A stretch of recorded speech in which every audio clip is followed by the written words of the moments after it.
Matrosity. Yeah, and she was like, I like learning about human things. Oh no, bad human. Alright. Morning, everybody. My name is Chris. And I'm Jen. And this is World Wakers.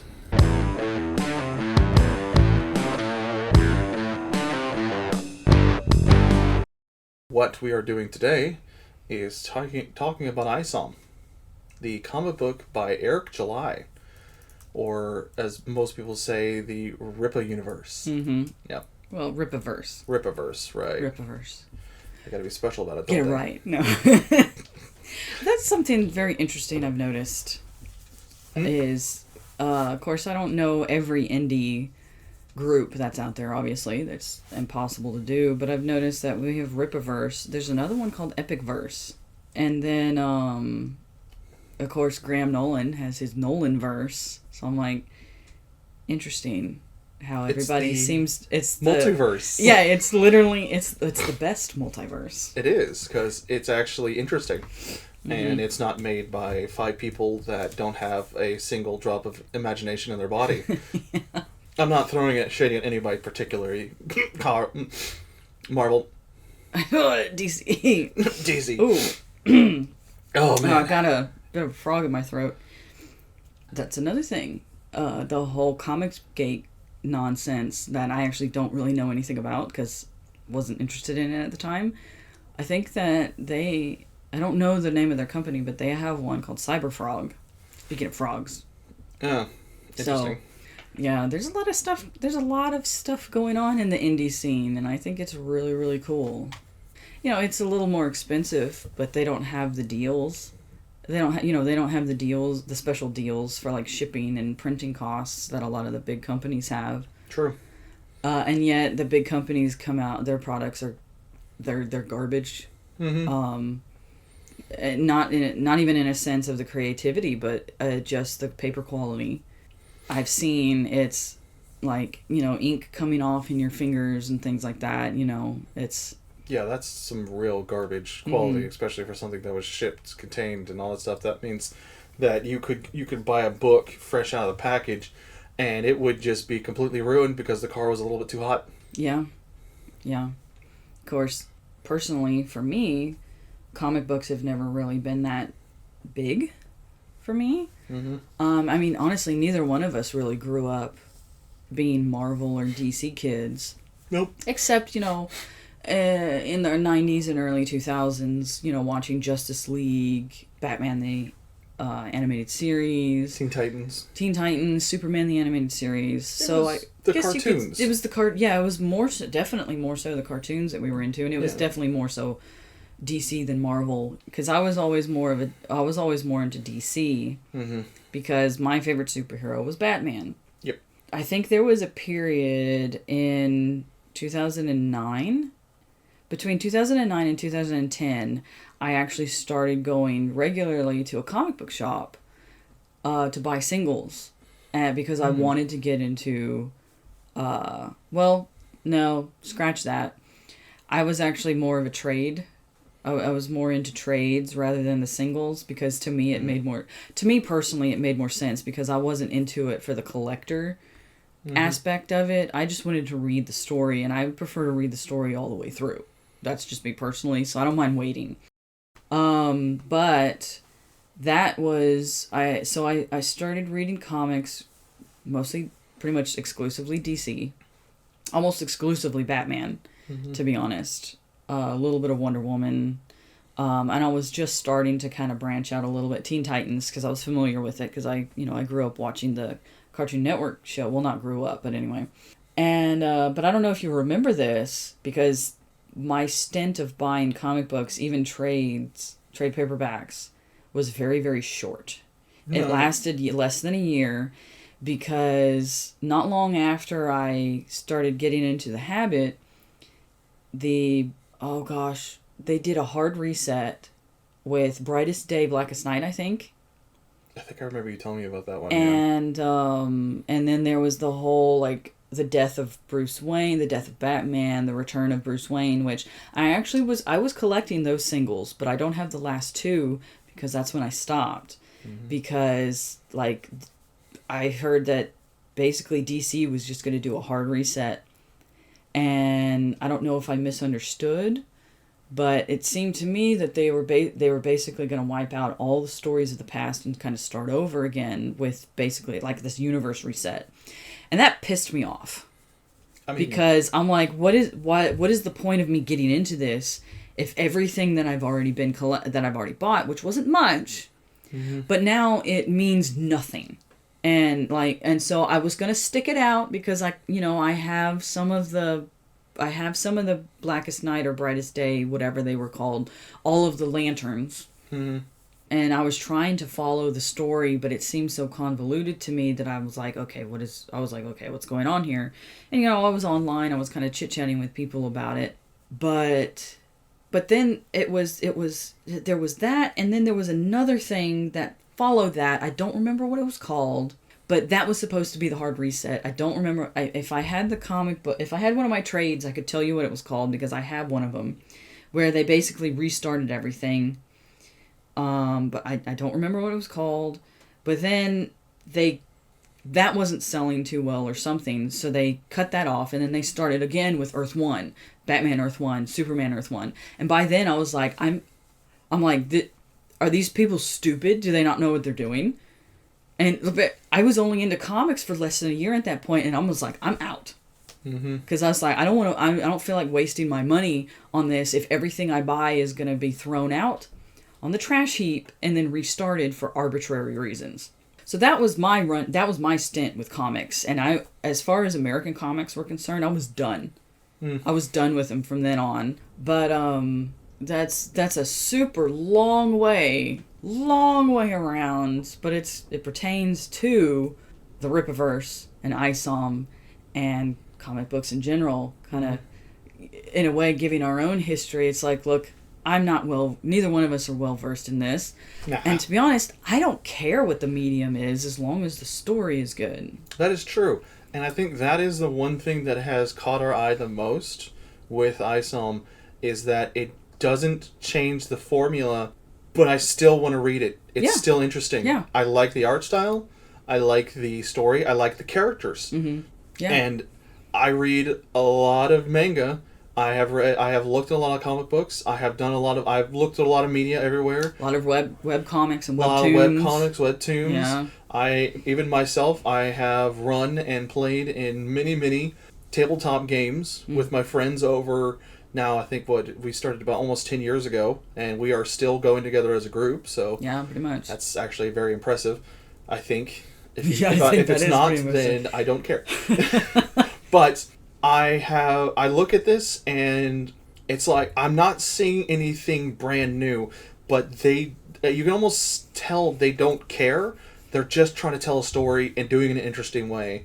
And that's all that matters. That's all that matters. That's all that freaking matters. Yeah, because I mean, if you look at so many people nowadays, they're trying to recreate the formula instead of just taking the formula and putting a little extra spice into it here and there, or putting your own flair into it. And that's kind of what Isom does. And I'm really looking forward to all of Rippaverse, because especially at the end where it has the metal band set up as well. Norfolka. Yes. I'm so stoked for that one. Oh. It's not in the lineup though. We're getting. That's wrong. I know it's so wrong. That's so wrong. They're gonna tease. I know. But so obviously Isom 2 is about to drop. Yes. I already bought my pre-order and everything. And then in the fall we have Alpha Core 1. That's dropping. We don't have a date yet, but it's coming this fall. And then it's either Christmas time or in the new year we're getting Yaira Volume 1. I was wondering because I was like, I saw that she's coming back and I'm like, they're going to give her own book. I just know it. You want to know why she's getting her own book so early? I mean, other than the fact that she's a very fleshed out character and has enough personality to make her own series, but you could probably say that with all of them, but because I've not been following Eric July for very long, not for long at all. One thing I've noticed is when 1 dropped, Yaira Yaira was part of the merchandise pack. You know, you could get a t-shirt with her on it. One of the special covers that I really wanted, but I couldn't get at the time, was the cover with Yaira and Isom on it. Right. I mean, it was cover B. I wanted it so bad. Couldn't get it at the time. But the fans, their interest in her just skyrocketed. I mean, skyrocketed past what they were interested... Like, Isom didn't even compare. Avery didn't even really compare to the fan interest in, who is she? It's like, all of them, it's like, who is that? And the thing I noticed is that Eric said, you interested? All right, we're going to give you that. We're going to give you what you want. And it's like, what a novel idea. I know. Giving the customers what they want. Because I bet you, I can't say this for sure, but I bet you Yaira 1 wasn't that high up on the list. No. But he said, okay, there's a lot of interest for this character. Considering how... Get it going. Yeah, especially considering how little time she actually has in the book. She's barely in the book. She's only in the beginning. Yeah, she's only in the beginning, and just as much time as Alpha Core. Yeah. And then... And people were like, we want to know about Alpha Core. Yeah, we want to know about Alpha Core, we want to know about this, we want to know about that. Okay, we're going to let you know about Alpha Core and Yaira. Because they're both getting their own series now. Yeah, already. Yeah. And the first volume only came out. I know! It's just the second one. And so that Alpha Core 1 and Yaira 1 are coming out before 3, which is finishing the first story arc, ill-advised. Really? Okay. Yeah, there's going to be 3. That's... Then again, if the... that makes sense, because if the story arc is what I think it is, that's good that it's short. Because then it doesn't draw things out, it keeps things concise, and it makes it more interesting. You tell the story you're gonna tell, and you don't draw it out, and then you leave room for a bunch of other creative ideas, and then you expand your universe in a cohesive manner. Yeah. And you don't make it so that everything has to be... That is so exciting to me. Yeah, and it makes it so that not everything has to be so drawn out to draw more interest, because it's like, oh, well, you have to keep the story going, otherwise people aren't going to care anymore. People care if you make interesting characters in an interesting setting. Yeah. It doesn't matter what the story is, because the characters and the setting make the story interesting. Yeah, yeah. Now, I would say you have to take care of your story. Yes. Because people get sucked out of the immersion when there's plot holes. Yeah. But I agree. No, because I agree. That's one thing about Isom that I love about it is literally the average Joe of superheroes. He can't even fly. I can't fly. He's like, what is it he said? I'm not even super tough. No, he's tough. He says tough. He trained, because it was that one line where he was like, I trained my body to do things that it shouldn't be able to do. Yeah. But the one thing he couldn't manage was learn how to fly. Yeah. That was after Yaira yeeted him into a taxi cab. Yeah. But the funny thing is like he yeeted him into a taxi cab. He is tough, because he was able to walk it off. It didn't kill him. Well, no, Alpha Core took him to the hospital, but then he left. But then he left the hospital, and he was walking around. Yeah, he was walking around, so he was fine. He's got abnormal toughness. He's got abnormal regeneration, because... As far as we can tell. That's a guess. Because I'm going to tell you, okay. Well, he's definitely got super strength. he definitely has super strength, but it's not like Superman levels. Yeah, no. Because, like, each time he was fighting Santuan, they were almost on even territory. They were kind of on even territory. Which is interesting, because I actually did read a bit of the card for Santuan. Mm-hmm. It's the only one I did read. And talking about how the biggest feat recorded is how he was dragging a tank around. Mm. So that's the level of strength that he has. Because that's one thing, is he also launched himself into a wall in a building and lodged his arms and feet into it to brace to get up higher. Yeah. So it's definitely not... Did that happen in here? Yeah, that happens in the book. Boy, okay, yeah, there's a lot... It's a big book. It is a big... It's not issue 1 is not a floppy. It is... What was it? It's like 92 pages? Something like that. It's basically its own trade paperback. And this is volume 1. That'll also come into the point of the very few cons I do have about the book. Mm-hmm. Because one of them was that there was too much imagination filling when it came to certain combat points. Oh, because I had to actually reread the section about 3 to 4 times, and then I was like, okay, that's actually what's happening. Okay. Because there's a lot of points when it's like, it's fluid, it's perfect, I know exactly what's going on, but there were some instances where, like, there's at one point where it's the first time he actually beats Santuan. The first time he actually beats Santuan, and what he does is he launches himself off a wall, hitting him in the chest, and from what we could see, it looks like that they just fly to a street, but then you cut to the next scene, and there's a hole in the wall, and you're like, wait, okay, so he launched him through the wall onto the street. Yeah. Okay, so it was like we missed the impact.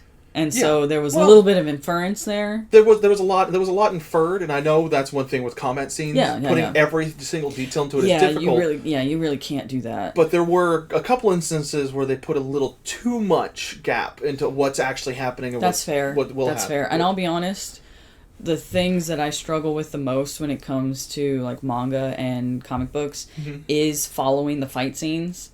Yeah. I don't know what my problem is, but it doesn't happen all the time, but sometimes I'm struggling to really understand what the motion is going on.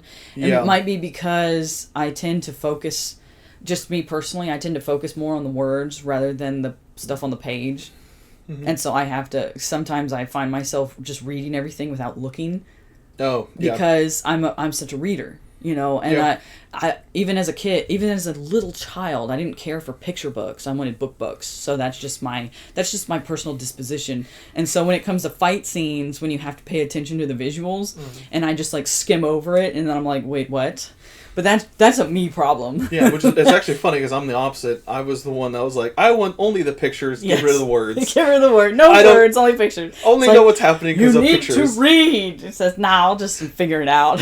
I did it most times. And that's the funny thing is with manga is you can actually infer what's happening by seeing the visuals than you can reading. But it's a slightly different format because they have more volumes. They have... And they don't have to worry about coloring it and everything. So it's the same. Except for webtoons. But that's a new thing. So it's not entirely new internationally. Kind of. Yeah, it's new. It's more popular now. Yes. New. So. But no, it just like I said, that's a me problem when it comes to comic books and action and stuff. Altogether, the actual the one thing is I really like the pacing of the actual book. Granted, there were times where the pacing kind of jumped. It didn't really throw me for a loop a lot, but it was kind of like, okay, that was a big jump, a little offsetting, and back. All right, now I know where we're at now. Yeah, and so it didn't take you out entirely, and plus you wanted to jump back in. No, that was the most important thing. Is I was like, okay, where did I just jump? Oh, I jumped to here. It was essentially kind of like whenever you're like reading a book. And you kind of phase out for a second, then you jump right back into it. You're like, wait, no, I'm here. Yeah, or you accidentally read the same line over and over and over again, and then, because you're not really reading it, because your mind just wandered. Yep. Not really a great thing for reading, but you know what? If you're tired or whatever, sometimes it happens. Yeah. So you can't solely blame that on the author. Not always. And I'm not blaming, because Eric July himself wrote this. I ain't blaming him at all. No, not at all. No, quite frankly, this is amazing for a first-time comic book. Mm-hmm. In terms of writing, in terms of art style, in terms of pacing, in terms of actual visual medium, and getting your idea onto a page, this is professional level, way above there. Yeah, a way above most things that are being made nowadays. Yeah. Because I'll be honest, I was geeking out when I actually got mine in, because I had to buy I bought it after the campaign. I just bought it off the website. The cover is phenomenal. I'm sitting there, I'm holding it right now, and it's it has that flat matte feel, and it's textured. There's no embossing or anything, but it doesn't need it. It's gorgeous. I love the texture, and the pages are thick and glossy and colorful. But not too glossy, because there were some books it's you had to hold it at a certain angle, otherwise it's shining right back at you. Yeah, it does shine. Obviously, you can't get away from that because it's glossy, but yeah.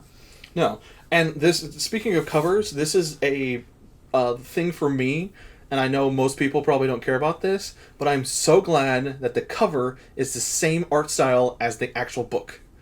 Because there are so many books that you get the cover, and you're like, wow, this is going to look great. And it's like, you went from 4K gaming to 8-bit gaming when you go inside, and you're like... Yeah, no. It's Gabe. You can see his signature right here. Yeah. Same cover art. Now, and they now have this the is other stuff this on the is back, the too. this is cover D, I think, or cover C for the first one. And but they did have 2 other covers that were drawn by other people. But that didn't diminish the quality, because the cover was quality, but also the interior was quality, even though it wasn't the same artist for the other ones. True. Like, I bought Isom number 2, and the cover art, I bought cover B. The cover artist is a different artist than the interior. It's technically a variant, which, you know, DC in particular, and maybe Marvel, I don't know, but they went crazy with the variant covers. These, I like his business model, because he's like, hey, you want the variant covers? You buy them during the pre-order campaign, then they're gone. Yep. You don't get them anymore, and then you get the mass-produced one, which, you know, this is what I have for number 1. And it's a good cover. It wasn't my favorite, but like I said, I couldn't get the cover B at the time, but you know, that's fine. Yeah, because it's the same book. That's how variants work, but yeah. But and that makes sense, because it's like, yeah, you want a variant, it makes it a little bit more special to certain people. I'm talking about those ones, kind of like that book we recently just found, Shion. Shion, or is it Skyon? I don't remember anymore. I don't remember either. I guess it depends on however you want to say it. Yeah. But it's an old one from like the 90s that we found as kids, and then completely lost forever, and found it again in a random... Yeah. They had the first 2 at the local library, and they didn't have any other ones, so we never got to finish it. But that one was one of the cases where it's like, this is the mass-produced book. This is the front cover. And it's like, wow, this is going to be really good art. Like, you're talking about almost realistic level of detail in the person. Yeah. And then you jump in, and it's like bare minimum detail every section. Like, this and that, and like dropped way too much in quality. That actually frustrated me at first. No, that actually frustrated me. That frustrated me as a preteen. Yeah. Because I was like, wow, this art is going to be gorgeous, and then you look on the inside and it's like, oh, okay. False advertisement. but you know, it didn't take away too much, because we still care about it. Yeah. So yeah, and plus, you know, we were kids, so it's like, oh, look at this art, and it's like, oh, that's not what I was expecting, so you get mad. You know? I still have that pet peeve though, because it's just like, don't false advertise me, please. Unless it's a special one. If it has on the front, like, hey, like special edition, that kind of thing, then I'm like, all right, that might not be exactly how it is, and then I can go like that. But that's common practice, that the cover art is usually always done by someone that didn't do the interior. True. So that's normal.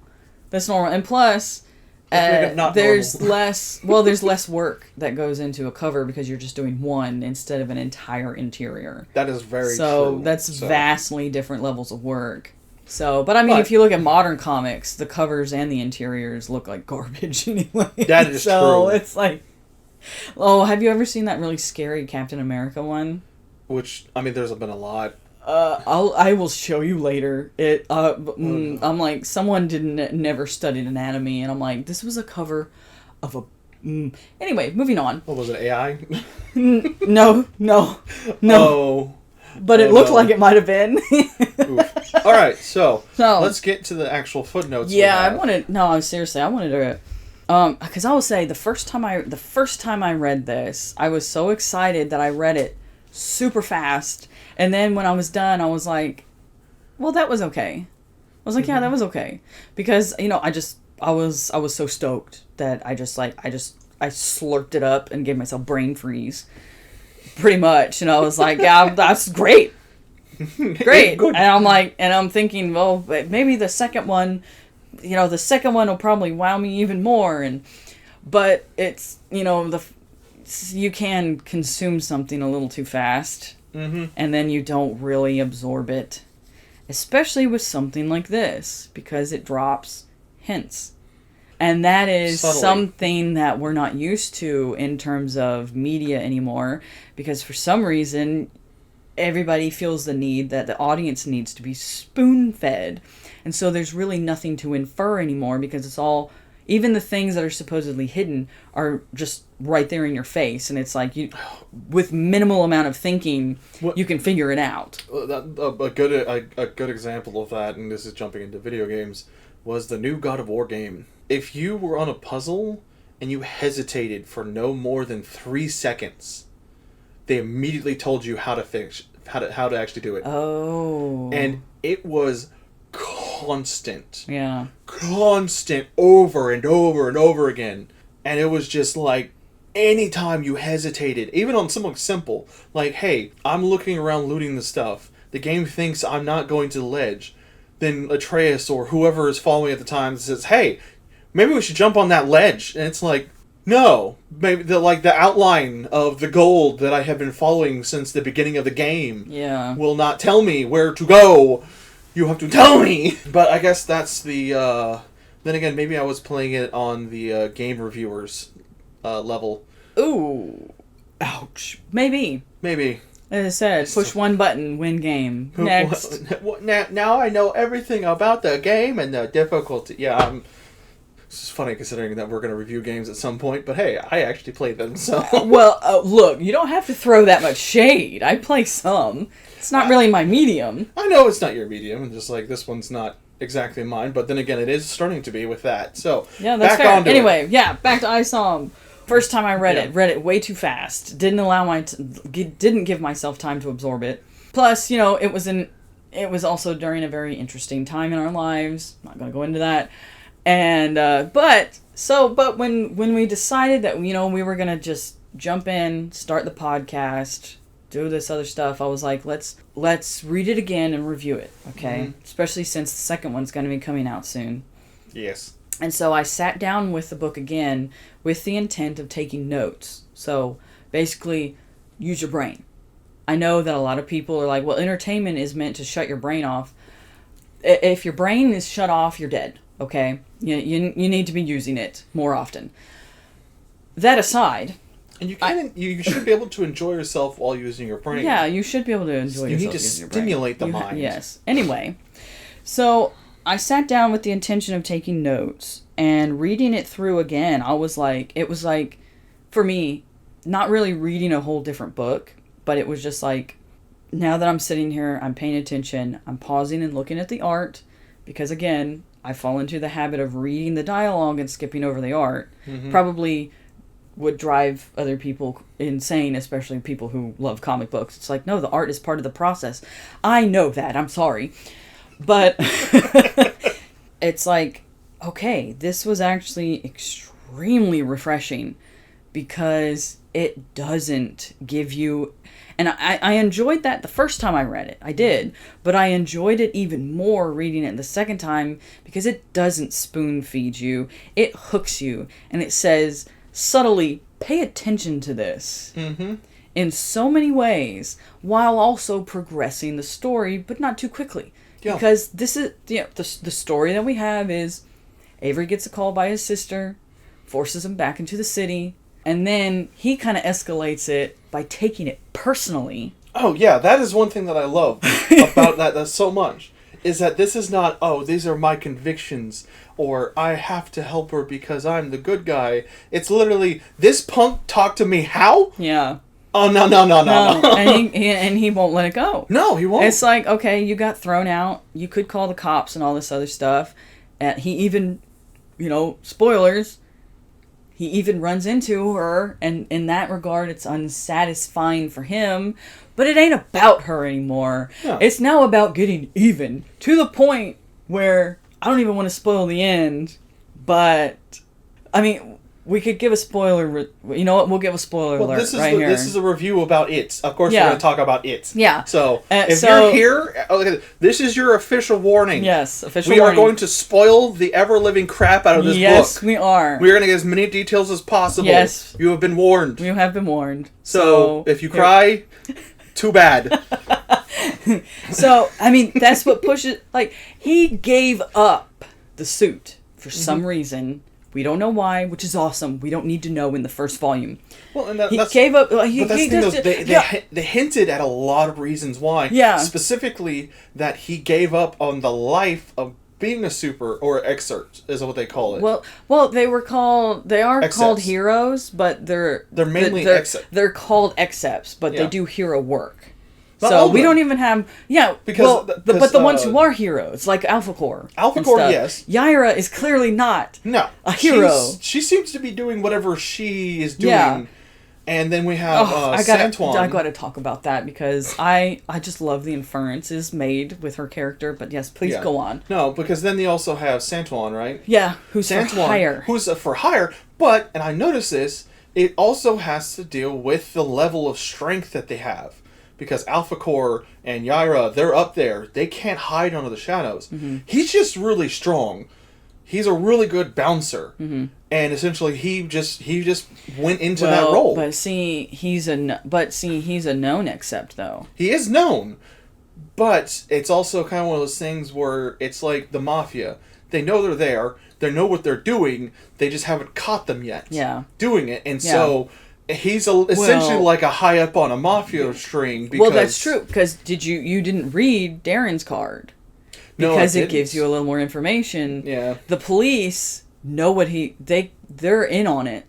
And then a lot of the politicians praise what he does. That's actually something that I noticed is because whenever Santuan gets first beat and essentially Avery blasts him through a wall and knocks him out, the very first ones there are the cops. Mm-hmm. And the very first thing they say is, hey, that guy's fighting Santuan. Let's get him. Yeah. Instead of... Big inference. Big inference. Yeah, big inference. It's like, okay, so the city is on the take with this guy. The city knows what Darren's doing. Yeah. And that means that people on level with the cops know what's happening. Yeah. They're okay with it and they're encouraging it and they're actually protecting it a little bit. Yeah. Yeah. And then you also see... Here's the point here, because... And when I say cards, during the first campaign, he printed some really big, super high quality trading cards that has extra information on the characters. Little expensive, couldn't get it at the time, but you can find the information that was on the cards online. That's pretty much what I did because I wanted to know more. Yep. I was like, somebody's bound to list this information. I think it's even up on the wiki page. Probably, yeah. Something that was specifically written on the cards is the city's politicians praise Darren as a humanitarian. He's in there deep.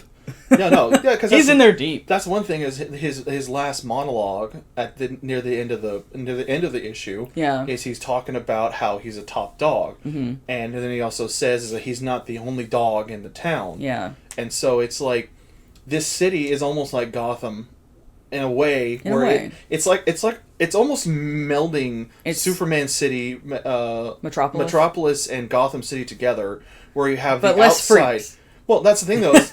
You have on the outside, it looks like normal Metro City. Mm-hmm. On the inside, it looks like Metropolis. Metro City is something else. Metro City is from what's that movie? Megamind. Megamind. That's from Megamind. Yes. Metro City. Metrocity. No, Metropolis. Metropolis. It looks like Metropolis on the outside, but it acts like Gotham on the inside. On the inside at night. At night, because that's one thing is that... Oh, that's one thing I noticed with Gotham is that there were a lot of underground societies. Mm-hmm. And we also have two people that look like... that. This is such a big thing there that they have two excerpts, or at least one excerpt we know about, one excerpt and another lady... that they actually show just briefly in the club, Darren's club of all places, that they are eyeing our territory. Yeah, they're scoping the place. So, and that's the funny thing is... I wish you had read their cards. I wish I did too. But what they inferred is that not only is this a place where they can get a good feel of the underground, but this is a place where the politicians are at. Yeah. This is a place where the high-ups of the city go to. So that means... Well, because you think about this, when Avery was sitting out staking the play, or he was considering of what he was going to do, how he was going to go back to Club Merc. Yeah. This a regular citizen comes out and just chit-chatting with him, and this just regular Joe dude says, yeah, that place, that's above my pay grade. Yeah. So it's like the normal citizens know it's happening, and they know to stay away from it. Well, yeah, because what are you going to do? You go in there, you make a fuss, you got the underground after you, and now you got the cops after you, and you probably have politicians coming after you too. So it's like, so it is, and that's an interesting way of describing it, because, you know, this place, Florist Park, it's in Texas of all places, which I think is awesome, because the Midwest is left out so often in these stories. Of course, you know, Superman, he's from the Midwest, but Metropolis is still on the East Coast. So is Gotham. But this one's right smack dab in the middle of the United States. And you're right. It's like Metropolis by day, Gotham by night, because you remember when Avery was walking around in his hospital gown. He's like, and he was even said it, all the freaks come out at night. Now, of course, it's kind of like normal people, you know, like, you know, you got, you know, looks like maybe bikers and probably prostitutes and things like that. Yeah. But it's also to the point where he could get away with walking around with his butt hanging out of a hospital gown, and nobody said anything at night. No. Nobody said anything at all. One lady did, but... well, it was a compliment. Yeah, in a way. It was a compliment.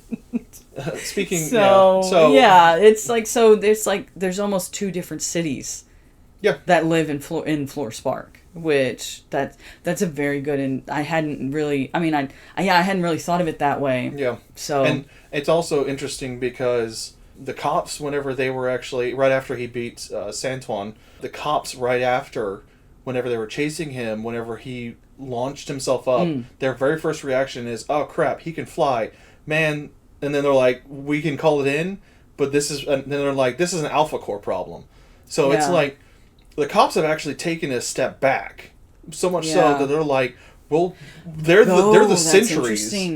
And then they're the ones waiting for Alpha Core to come in and take care of the because they can't stuff. handle Accepts. But if the cops are on the take, though, and the cops rely on Alpha Core, so where does Alpha Core stand on this Darren stuff? Well, yeah, that's actually going to be something very interesting whenever their comic book comes out. So we'll finally see, are they unknowing to what they're doing in the city, thinking with a...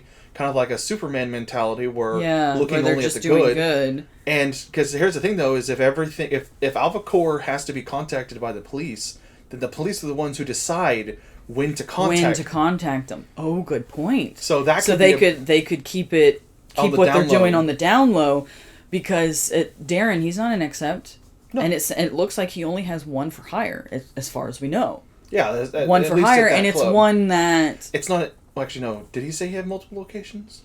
That I don't remember. I don't remember. I have to look. I don't remember. I think that was his main place, but he probably has smaller operations throughout the rest of the city. Yeah.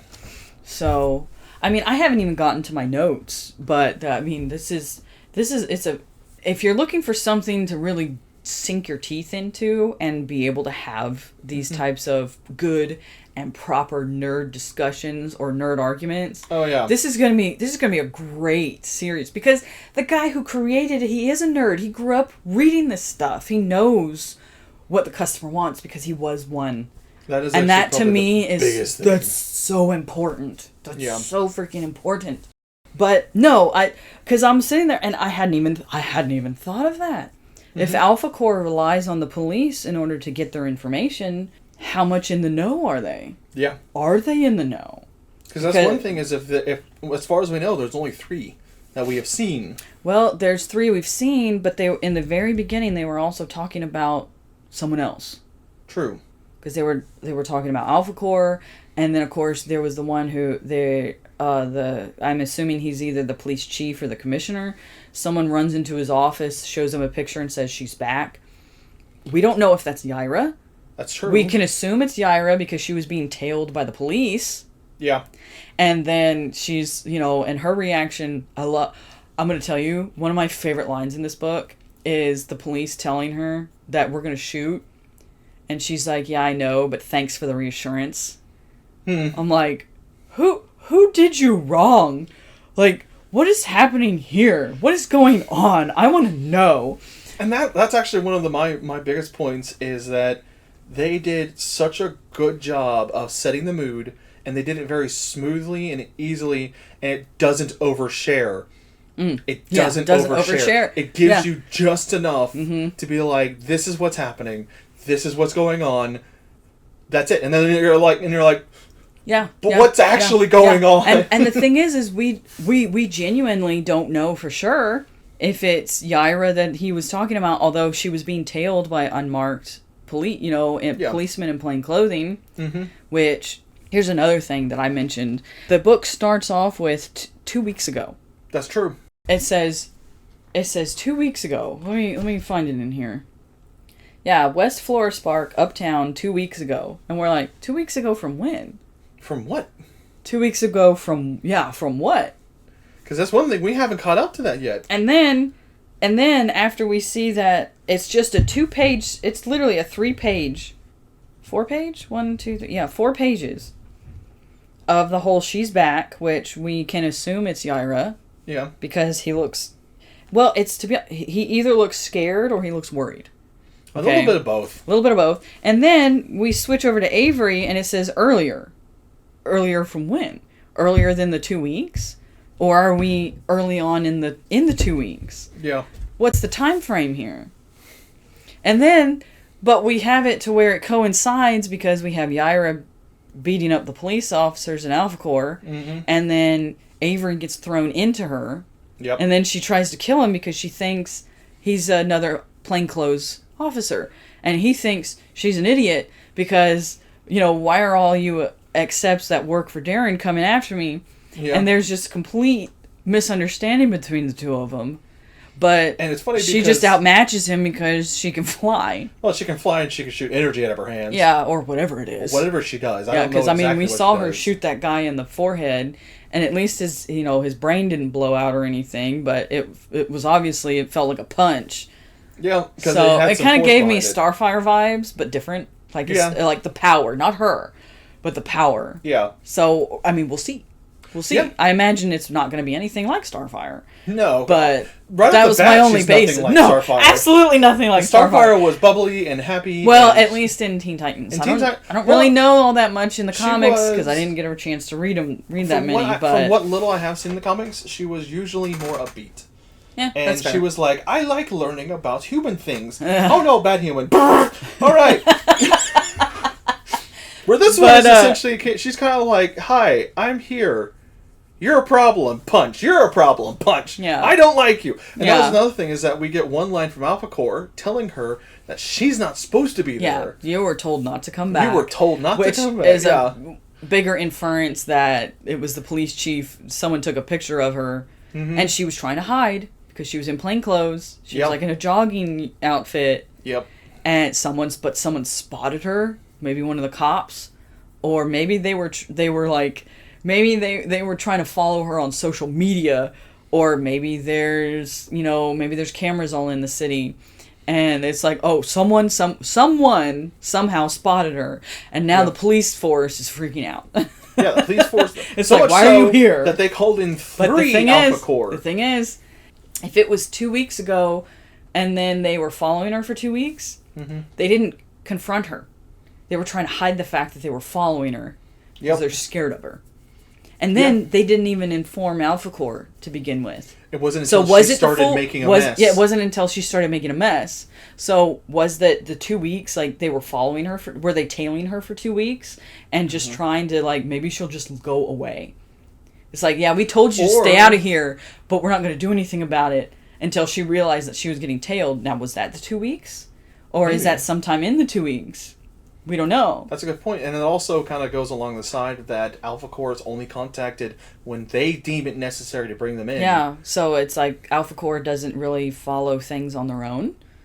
But that's the thing, though, is it also depends on how many they have and how their structure works. It's just the 3. And from my understanding, Alpha Corps is just the 3. Well, that's as far as we know so far. And we'll know more whenever we get the comic book. Yeah. Or the issue for their issue.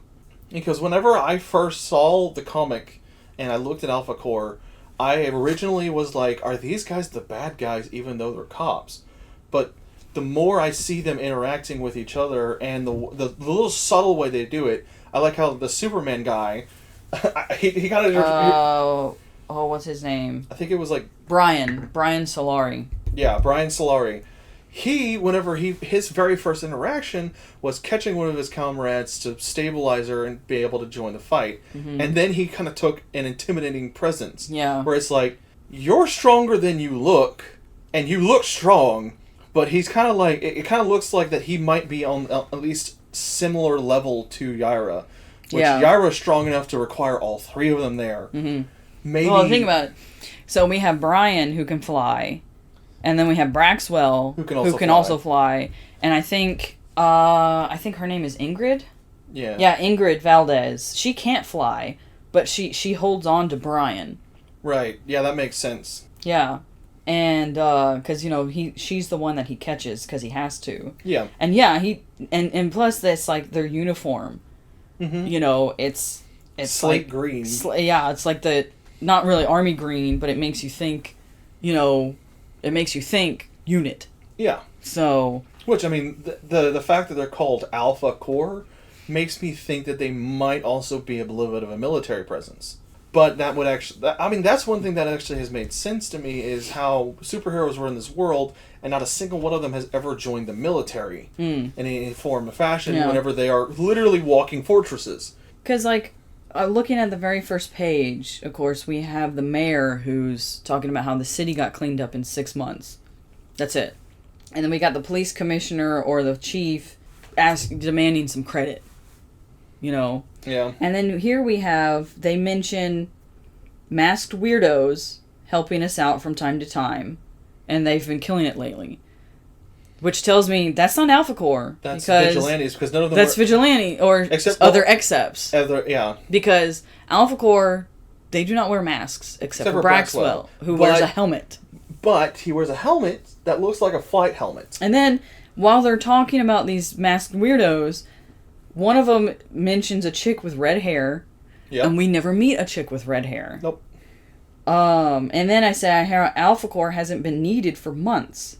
And who is that new dude? Yeah. So there's a lot going on in terms of excepts who are either into vigilantism or are trying to make their way as superheroes in this city. Yeah, which makes sense if the city itself is corrupted. That would require a lot of vigilantism. True, but like you said, like Gotham, it makes me wonder if Darren is in connection with this new mayor who's only been he's only 6 months into his term. Yep. He says we've cleaned up the city a lot in these 6 months, but we have Darren who basically is considered he does humanitarian aid or whatever in the city. Mm-hmm. So it's like okay, so is Darren hiring all of these vigilantes? Are they really working for him, or are there different factions that are fighting and they're only quote unquote cleaning up the city because they're all trying to take territory? What's really going on here in the background? It does seem like that it's it's trying to organize the crime more than let it be free form and like free anarchy like it does in some places. Mm-hmm. And so, that's one thing, is whenever you start organizing crime, it makes it look like that the crime is being cleaned up, because petty thefts and stuff like that goes under the rate, starts going down. Yeah. But then you have in the situations with Darren, with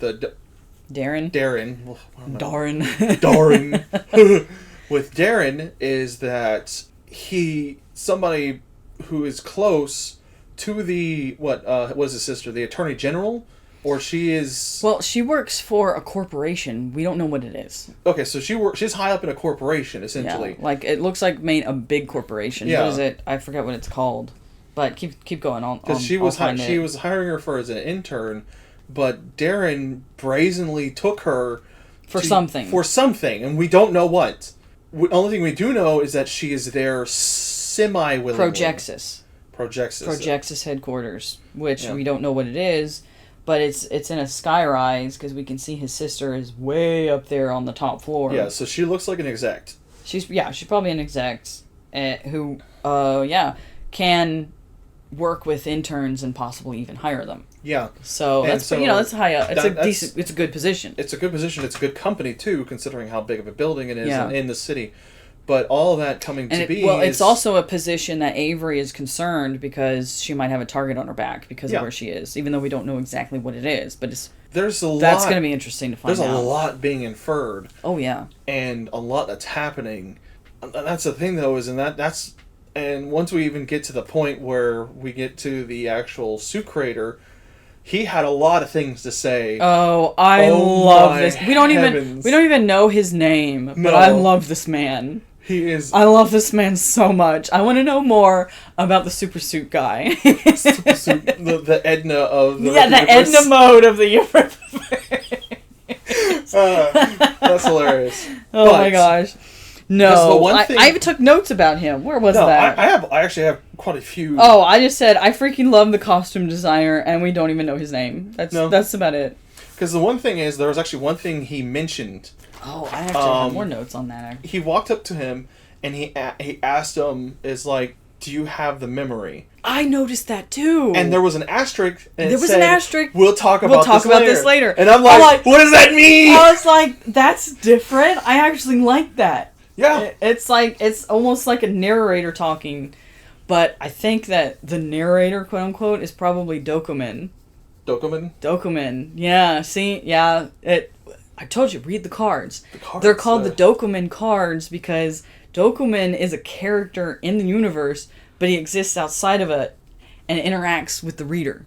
So yeah, he literally is he's the narrator in the story. Yeah, he's in a sense because the Dokumen cards, the information is given to you by Dokumen. He says, here's the information I have on these people. Interesting. And he doesn't even have all of them on the people. It's only what he's observed. Interesting. Okay. But he is a character he's a character in this universe, but he observes it somehow. But yeah, no, he interacts with the reader. Ooh, I wonder if he's actually connected to the memory. I don't know, but well, yeah, you don't see him in here, but he's on the website. If you go to the Rippaverse website, he's the hooded black figure that lit. Supposedly, he's from outer space. Well, I mean, that was one thing. He might be some sort of, I don't know if a god figure or just, I don't know. But that's why they said, here's the cards, and they're called the Dokumen cards because it's his information on the characters. That's honest. That's fair. But getting back to the suit creator, not costume creator. He was a costume creator though, which was funny. Yes, he was a costume designer. Yes. And then he's like, "Yeah, no, I just kind of got away from that after because apparently Avery was one of his very first customers, super customers." Yeah. Super customers. I mean, kind of, yeah. Yeah, well... And it's funny because it's like... I can't remember how long it's been. I think, 10 years? How long Avery's been out? I don't think he actually said. Because, well, he said it's... Oh, no, I don't think they did say how long it was. No, I don't think he said how long it was. But he did say that he was younger. Oh, yeah, he was definitely younger, which is funny because that was actually something to attest to Avery... is he said that he was more defined than what he was when he was younger. Yeah. So that means it's like, yeah, you didn't lose any of your touch, and you've actually gotten stronger. Yeah. I like how his business is called Taylorsville, because, he's a tailor, but it's Taylor. Yeah. Ha! Anyway. But... No, I actually love the discussion with him. Okay, you want to finish your point? Because I've got a point, too. Well, the main... I was going to go through a couple points, and I actually lost... What was it? Oh, sorry. What was the point I was at? Oh, we were talking about the costume designer and how he used to be, like, an actual costume designer. Yeah, and then it's like... For a wrestling league. That's right, it was a wrestling league. That was true. And it was funny how he was talking about how it's like, yeah, no, I got to the point where those small commissions just weren't even worth my time. And... You get down there, and this is like underground, freaking like almost what is it? Shield level of facility. And then he freaking threatens Avery, and Avery's like, "Easy." No, that's the thing though. Is like, says if you were gonna do that, you wouldn't leave. It's like easy. Yeah, no, he's like, yeah, nobody would make it to the first floor unless I let them to. And once you're here, you won't leave if I don't. Which is funny because the way he was saying it was very almost flippant. Mm-hmm. But he did it because that's exactly how he acts. Yeah. Because it was like right after that he's saying it's like, if anybody actually does try to come make a fuss down here, I have so many like high level clients, high powered clients and that would extraterrestrial. Yeah, that was one thing. He inferred that he has extraterrestrial clients that would be extremely unhappy if something happened to him. Because he would talk about how he already has materials from off planet. Yes, which is like, okay, what is it? Rubinon and Celicus. Yeah, I wrote those down. So I was like, aliens. Yeah, because can't be a superhero story without aliens, I guess. Well, I mean, Yaira is actually a good indicator of that. Because I think she is extraterrestrial. Yeah, I think in the art we've seen with her, she can actually fly outside the atmosphere. Mm-hmm. So she's kind of like Superman in that aspect, a little bit. Yeah. Or maybe closer to Starfire, or we don't know. It's whichever one. Yaira is Yaira. They're both aliens. Yeah. But the point being is that he has all this information. He has all this stuff. And it's kind of like whenever somebody makes a really good product in a town and the mafiosos in the area really like whatever you make. Like, what it could just be you're really good at making pasta. I just slapped a fan. You're really good at making pasta. And then somebody comes in there and tries to rob your shop. Next thing you know, 3 families of that control the area are coming after you because you robbed that shop. That's pretty much it. He gained favor. And he has so much favor now that I would even say that probably the governments in the world can't touch him. Yeah. Because he has, I would even say, probably diplomatic immunity on an intergalactic scale. No, that's like, I took note of that too. I wrote it down, the whole, when he was like, well, you have a memory? Yeah. And I was like, what's a memory? Is that an accept thing? Is it a type of an accept? Is it a device? Is it, what is it? Yeah. And of course, the footnote says a story for another day. And it's like, well, that's just rude. I know. But no, I was saying, like, I love the talk when he was talking with the costume designer, because the inference here is that his business seems to be very new in terms of how long he's been in operation, because he used to do costume designing for this wrestling league instead, and yet Avery was the first, if not one of the first, to get a hero costume off of him, which set him on this path. Yep. And now he's got so many clients that, it's all he does. And so it's like, so my question is, how long have Exceps existed? Yeah. But of course it could be just his business is new. But how long have professional or full-time heroes been around and a thing? Yeah. Because that's one thing, is that it looks like that, it looks like with Alpha Core and other things that most, if not some heroes, have either been monetized or they have been professionalized. Essentially, whereas the Alpha Core is essentially a police force. Yeah. And then we have other ones, maybe they have joined other professions that heighten their abilities, because when it comes to the specials, the Exceps in this world, not all of them take the superhero mantle, because that's very clear. Not all of them can handle it. But let's say, hey, I'm really resistant to fire. I'm going to be a fireman. That could be possible. Or it's like, or I can control fire, and so I become a fireman, so I die the fire down when I get there. I mean, that's possible.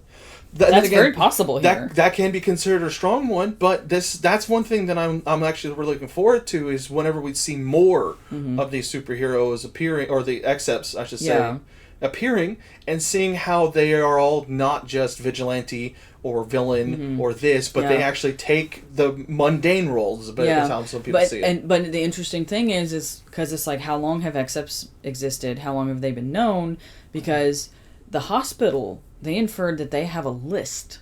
Yep. They know who the Exceps are. Of course, Avery is not on them. So did he get out of the business before he was tagged, basically? Yeah.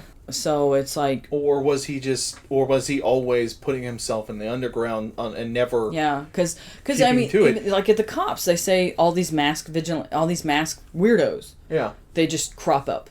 They're helping, but they've all suddenly cropped up. Which is interesting too, because his original suit doesn't have a helmet. Right. So at the time, they weren't. I don't know. Or maybe, a mask. It doesn't come with a mask. It doesn't come with a mask or a helmet. unless he just didn't have it this time. But from all the art we've seen, he doesn't wear one. Right. Which that doesn't really hide your identity no, very it well. does, not at all. Not at all. It doesn't hide your identity at all. Your but face is the out interesting there. thing is his sister knows. Yeah, his sister knows. His niece, Darren didn't know. Yeah, Darren didn't know. He just disappeared from high school until now. Yeah.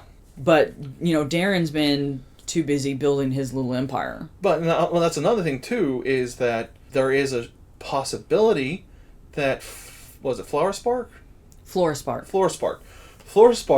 is not Darren's original, or not Darren, is not Avery's original place he was in Isom, because it looked like that he had to travel some distance, and I think that the suit place is not in Flower Spark. Well, it's close because it said the next morning. So okay. It was close enough that he could basically make his attack on Club Merc and make it to the shop in the morning. True. So it's got to be close by. So that makes me beg to wonder is why is he not in the registered accepts? Because he would. But then again, they did admit that they don't have all of them on file. No. So maybe it was a voluntary thing. It might have been a voluntary thing. Or maybe ones that get caught by Alpha Core, they're forced into the system. That could be it too. It also could be a point because she did every test that she could at the hospital, and she could not find anything abnormal. Yeah. Other than the fact that he didn't die from the impact. Yeah. And the doctor himself was kind of like, yeah, all that stuff is... all this is pointing that he's an except, and then he's completely unfazed when he's gone. Yeah, and he says, so you knew all that, and you put him on the first floor. Yeah. And so... And he didn't look shocked. She did. No. She looked like, oh, crap. But he was like, yep, I saw that one coming. So... Well, and because she's like, well, nothing... Yeah, no results show that he has anything special. And he goes... Basically those tests are not reliable yet. Yeah. They're not entirely reliable. That could be, so it tells me how new are these tests. So it also could be that they had a certain threshold before that would determine accepts. Because, and that's another thing too, that I know I'm jumping all over the place, but it's kind of all going to one place, is Santuan, he even talked about how accepts are it's all dependent on power level. Because for him, he probably could go under the radar too, but his brute strength is abnormal, and so it's a little bit showy and it's out there. But he also has Darren's protection. He has Darren's protection, but he also knows, like, if Alpha Core came in there, he's like, I ain't gonna fight them. I'm gonna get pounded to the ground. But he turns to Avery and he's like, but you're just some nobody. And you just need to learn the pecking order, essentially. And that's that could be his personal views, though. Yeah, well, that's the thing. That is his personal. Well, views. Yes, but it could also be true. Yeah, but that's the thing, though, is that if the results, because superhuman strength is something that can be hidden, because Avery hid it from some people. Yeah, obviously, and he even hides it from his niece. Yeah, well, she's young. She's young, and she looks smart. Like she might be 10 or younger. So if he quit when she was like little bitty or before she was born, then she would never know. Yeah.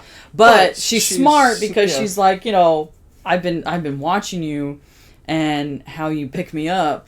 The bigger I get, you're not straining like everybody else does. And he's like, go to bed. He's like, go to bed, you smart little squid. He's like, go to bed. And he goes to his sister and she's like, she's too smart. Yeah, she's too smart for her own good.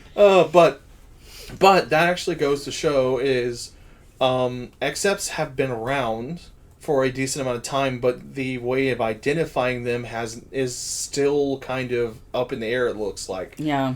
Because especially whenever you're an accept of a lower level, power level, because it's like, But that's the thing, we don't know for sure that Avery is just a low tier.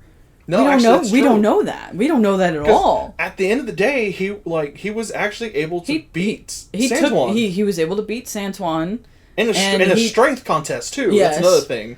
And he did. He was holding his own against Yaira until she picked him up off the ground. Yeah. And he's like, I can't fly. He's like, I can't fly, and there was nothing he could do. She threw him. Yeah. So but again, it still didn't kill him. No. But the thing is Alpha Core also did not know who he was. No.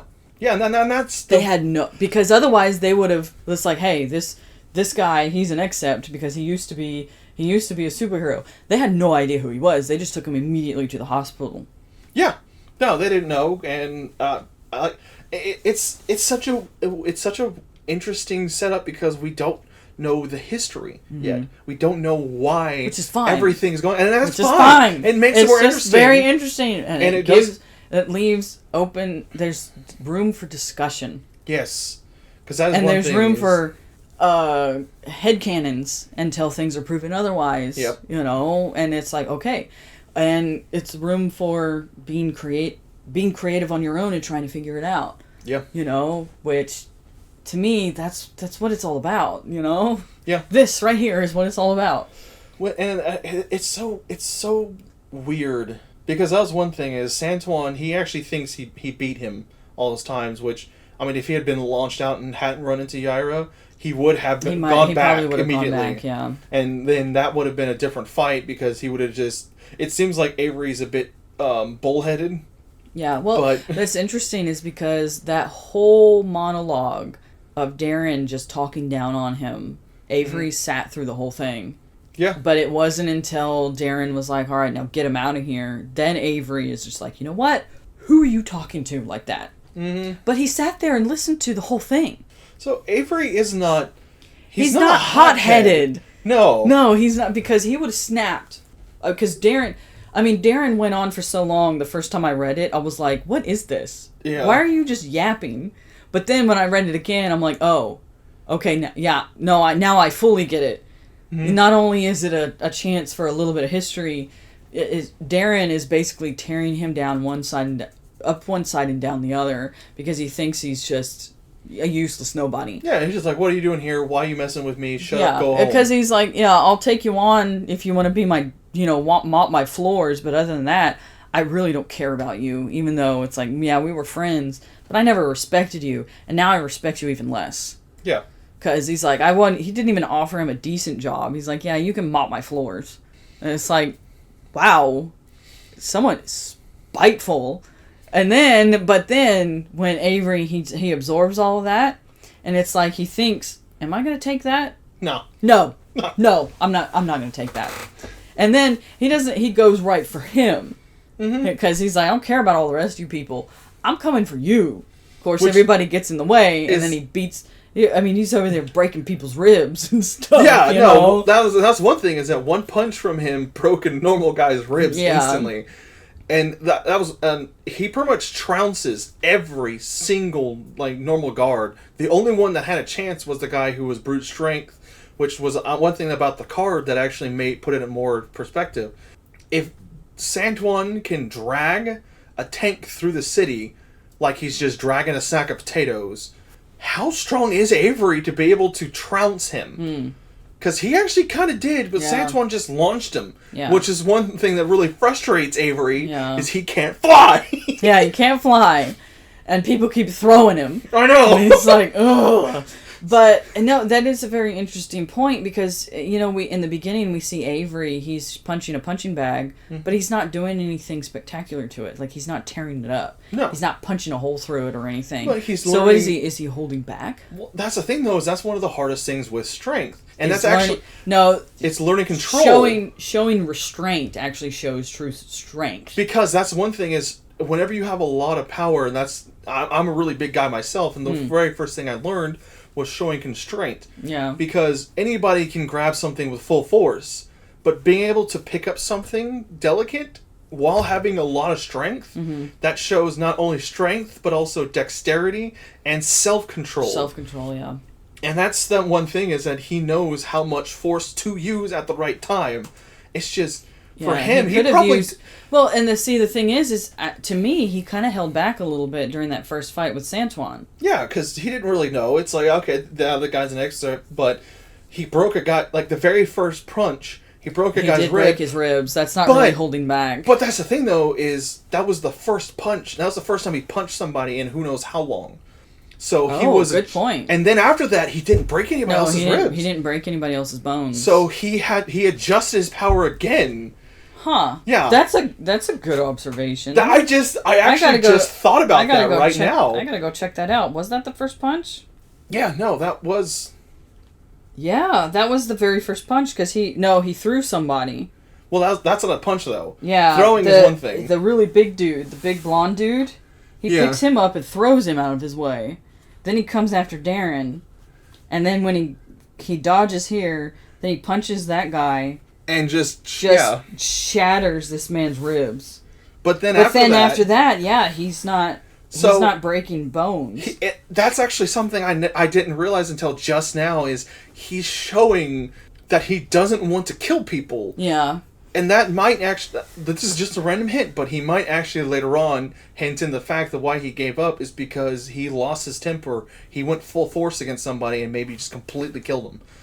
That could be something in the future. It could be. I have no idea. That's an interesting point. That's a guess. Because it's like, why show one bone being broken and not anymore? Yeah. Especially with how many other fights he has. And the fact that he was adjusting his strength to how much he needed to beat San Juan. Interesting, But then he got frustrated again, and he, instead of going full force punch, he just did a lunge. And it was a frustrated attack, but it wasn't an angry attack, I noticed. Mm-hmm. And then after that, then he just runs away again, because it's almost like every step of the way, something's getting in the way with him. And he's starting to realize, and that he even says this to his sister, he's starting to realize how deep this is going. Yeah. And how, like, one way of putting it, so you're going in there to drain a swamp, and you never realized just how deep it was. It was going, and you just keep pumping, and the next thing you know, you're like, yeah, because now this is not good. Yeah, because it's getting so deep that he's like, now I'm worried about you. Yeah. And so not only are the cops getting involved, now he's worried about his sister, because, that's... because that's one thing... Darren knows who his sister is. Yeah, he knows who he is. Because they grew up together, and because he knows their connection, and because he introduced himself about who she's talking... Who... Was it Miss Johnson? I think it was Miss Newman's daughter, Jasmine. Jasmine. Yeah. Newman, that's what it was, yeah. I don't know why I thought John. Anyway... Yes, references. But all of that kind of culminating around the fact that he been in a job that requires a lot of physical labor because he's a farmhand, or he's the owner of a farmhand. No, he's not. He's a ranch owner. Yeah, ranch owner. That is true. He's the owner. He's the owner. Yeah, but I mean, we spend more time. We spend more time looking at his farm hands. So, yeah, but true. He's the owner. He's the owner, but he's still part of the workforce. Yes. And that makes sense, because it's like a cow goes out of place, he probably could just pick it up and put it back where it needs to be. Yeah. Right. That is if he wants to display that before everybody, and and that's the thing. Seems like that the only person who knows his past is Sam. That's his sister, right? No, Sam, his assistant on the ranch. Yeah, he's the only one that knows. Which that's the thing, though, is he even talks about how farmhands kind of come and go. Yeah. So that makes sense. And also, but Sam was also talking about that they might need a replacement to run the place soon. Yeah. Soon, because he's kind of like, what's going on with Avery? And of course, we have the cliffhanger of one of the doors was left open on the ranch, and Sam walks in holding a gun. Yeah, and then we never see that. Else. We never get anything from that again. Every time I see that, every time I read that part, I would be like, all right, don't think about it. Don't think about it. Don't think about it. Don't think about it. Yeah. Why'd you do this to me? That hurts. Oh, I hate that kind of cliffhanger. Well, we'll be getting the second one here soon. Yeah. So. Which, I mean, that would actually be a little bit too quick for Darren to make any kind of attempt. No, I think it's something else. No, it has to be something else. It can't be Darren, because Darren doesn't think much. He still doesn't think much of him. No, he thinks of him like a thorn in his side. Yeah, but he's like, as soon as, he's just like, I'll swat him like a mosquito, and I'm gonna keep going forward. Probably in the next book, he's really gonna see, because once he shows up in a suit, then Darren's probably gonna be like, huh. Okay, well, now this is getting serious. Yeah. Because for then, it was just him, But to be honest, the main reason that Avery is doing this is because Darren talked trash at him. Yeah. And then he kept pushing, but now he's like, oh, this is actually serious. This is beyond just wanting to get even for getting talked trash at. Yeah.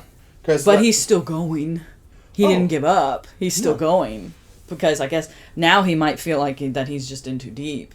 Well, and that's the thing, though, is he was even talking about it, how, with how deep it is and how much, essentially, he'd stirred up the hornet's nest. Mm-hmm. And to finish the job, essentially, that he's going to do, which is number one priority is, like you said, get respect back, or get rid of the disrespect that came at him, then help Jasmine. Yeah, right, yeah. Or help Jasmine along the way. It's kind of one of those things where it's like, you can see what actually is supposed to be happening getting twisted. Yeah. But he's still like, I'm going to help the girl. I'm going to help the girl. I'm going to beat Darren's face in, but I'm going to help the girl. Yeah, yeah. Priorities. They're definitely straight. And the thing is, though, is he's looking into it, and the fact of, too, is how he found her. And he was like, crap. A little bit, I could tell he was like, crap, I found her. No, that's good. It's good. All right. Yeah. I'm here for you. And then she throws it back in his face. Yeah, she throws it back in his face. Then he takes that personally, too. But it's more of okay, she's actually in serious trouble. Yeah, no, and that's when he started realizing, like, okay, this is really not good. Yeah. Because this is more than just, my girl is caught up with some bad people a little bit. No, she's deep. Mm-hmm. Well, not really his girl. It's just I'm talking about, a friend of the girl, the daughter, the mama. How was like, my girl's captured with these bad people. Oh yeah. And then he comes in and it's like, all right, I'll go beat up the thugs and get her back. And it's like, these are organized crime. This is not good. And that's the thing, though, is when he saw her the last day that they had it recorded, whenever she was outside the sister's building. Yeah. He also was like, crap. This is a lot deeper than I thought, because he said she wasn't afraid, she was angry. She was angry, yeah. Which that shows that she's not there purely out of fear. No. She's there for a bigger reason. And also kind of infers that she's involved. Yeah, she's involved. Deeply involved. She's deeply involved. And to him, and the interesting thing is you can kind of infer a little, because the sister, she clearly has a really good job. Mm-hmm. Probably in some aspects a little dangerous. So of course what she sees on Jasmine is fear. Mm-hmm.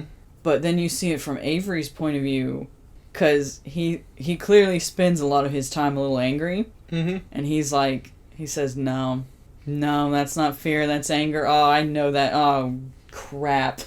He's like, this is not an easy, like, snatch her out of there kind of thing. And then tell him, hey, leave her alone now and get her out. No, because she clearly wants to be there to some degree. Yeah, something has gone sideways, and it's like...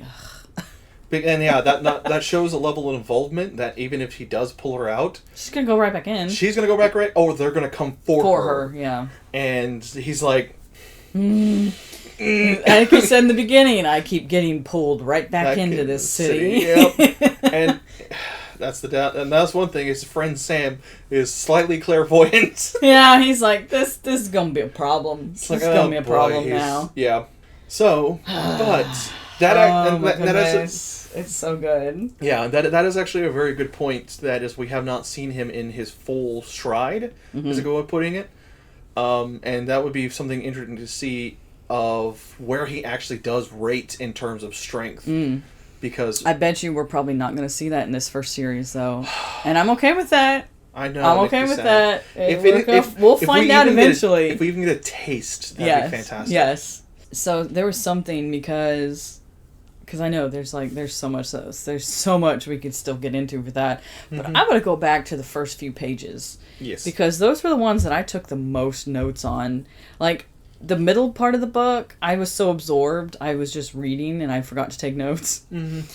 But because I have a feeling that Yaira is probably going to be one of my favorite characters, because reasons.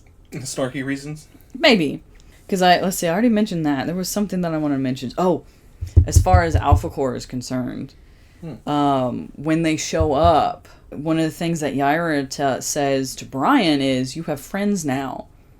Remember that? Yeah, I do remember that. So the first time she ran in, there was no Alpha Core. Mm-hmm. It was just Brian doing his thing. So she knows him. She doesn't know the other two. Huh. which explains why they were having such a hard time with her. It's because they kind of understood what to do, but it's like putting method into practice. Yeah. Where it doesn't really fully translate until it actually is a full-on experience. Yeah, so it's like, I mean, was Alpha Core formed because of Yaira? And the last time she got kicked out of the city? I mean, that seems like a maybe. Maybe, because, oh god, there's so much. That's one of the one thing I love the most, is there is so much great story set up here. Mm-hmm. And we're talking about more than just the Alpha Core Yaira story. And you got because we got Michael and Lillian, the two in the club that were not named, but they were named in the cards. They were named in the cards, yeah. Then we have like what happens with Sam out there. We have Avery's backstory. Mm-hmm. We have there are so many, and then like the redhead in the thing in the beginning when they were talking about the superheroes, the other masked vigilantes. So we have Avery's story, we have Avery's backstory, Yaira's story, we have Santuan's story, we have Alpha Core's story, we have the history between Brian and Yaira. And then we have how they even started to begin with. Yeah, we have like you said, there's someone was. Some redheaded chick was mentioned that we never talked about. In the very beginning. There's Michael and Lillian in the club who are scoping things out. There are so many stories that could branch off from this. It goes everywhere, and I love it. Yeah. Because even with all of that, we have this entire city. And that's only one city in the world that could have all that. Because if this many excepts are in one city concentrated, and that's not even all of them we know, it's just what we know about right now. Imagine the rest of the world. Yeah, and they seem to be normal. Yeah. Like, excepts seem to be very, very normal, like, integrated into society. People were not worried about people flying. Mm-hmm. They were worried about people fighting. Yeah. That was it. Yeah, that was it. And they're like, oh, God, I gotta get away. And it's like... Yeah, so they've been known about. We just don't know how long. But that is most of what we want to talk about Isom, which will be... we could probably keep going... But we'll be reviewing the second one shortly after it arrives. That's true, yeah. Very shortly after, mine should be shipping after the 31st. Nice. So, that will actually be very, very soon. Mm-hmm. And Eric July and your team with Rippaverse, I am excited to see what else you do with it and keep kicking Disney and Marvel in the face because it's funny. Very funny. Yep. Well... I guess, I mean, we could just keep going and going, but that's probably going to do it for now. So go check out Eric July, the Rippaverse. You can check him out at rippaverse.com. Mm-hmm. He does have a YouTube channel. I think it's Young Rippa 59. Young Rippa 59. I have no idea. Yeah, I know. I'm the only one who follows him. Yeah, I'm pretty sure it's Young Rippa 59, rippaverse.com, with his Rippaverse comics. Isom #1. #2 is still in pre-order. Yep. You can still go get #2. You can still get #1 off his website. At least that is today. So if you're watching this in the future, that sucks for you. It's definitely going to be in the future, depending on how far in the future. Well, no, but anyway. Well, I'm talking about those people watching it years down the line. Oh, years down the line. Well, hey, it's still available on his website. That's true. Or maybe in stores by now. Who knows? Yeah. Anyway, so if you haven't checked it out, we highly recommend that you go check it out. Yep. And if you have read it, let us know your observations down in the comments. Yeah. If you haven't read it, let us know why. No, I'm just kidding. Yeah, tell us why. Why aren't you reading it? Read why now. Aren't you doing it? Go do it. Do it now. But until next time, stay awake, everyone.